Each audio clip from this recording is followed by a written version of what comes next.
அண்மைச் செய்தி. சொற்பொழிவு விவகாரத்தில் சென்னை அசோக் நகர் அரசு பெண்கள் மேல்நிலைப்பள்ளி தலைமை ஆசிரியர் பணியிட மாற்றம் செய்யப்பட்டார். இந்நிலையில் தலைமை ஆசிரியர் பணியிட மாற்றத்தை கண்டித்து அசோக் நகர் பள்ளி ஆசிரியர்கள் போராட்டத்தில் ஈடுபட முடிவு செய்திருப்பதாக தகவல் வெளியாகியிருக்கிறது.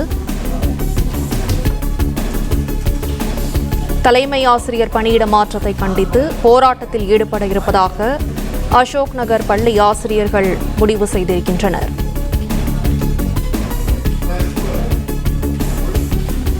சொற்பொழிவு விவகாரத்தில் சென்னை அசோக் நகர் அரசு பெண்கள் மேல்நிலைப்பள்ளி தலைமை ஆசிரியர் பணியிட மாற்றம் செய்யப்பட்டார்.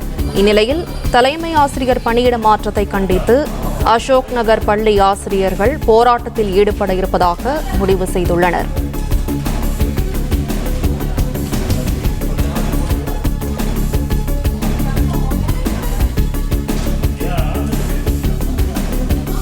தலைமை ஆசிரியர் பணியிட மாற்றத்தை கண்டித்து போராட்டத்தில் ஈடுபட இருப்பதாக பள்ளி ஆசிரியர்கள் தெரிவித்திருக்கின்றனர். கூடுதல் விவரங்களோடு செய்தியாளர் பாண்டியராஜன் இணைப்பில் இருக்கிறார். பாண்டியராஜன், வணக்கம். விவரங்களை சொல்லலாம்.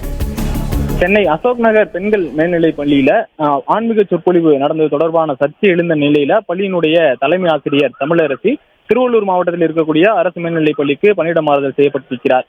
குறிப்பாக அசோக் நகர் பெண்கள் மேல்நிலைப் பள்ளியில் பணியாற்றி வரக்கூடிய 50க்கும் மேற்பட்ட ஆசிரியைகள் தற்பொழுது இந்த பணியிட மாறுதல் என்பதை திரும்ப பெற வேண்டும் என்பதை வலியுறுத்தி போராட்டத்தில் ஈடுபட போவதாக முடிவு செய்திருக்கிறார்கள்.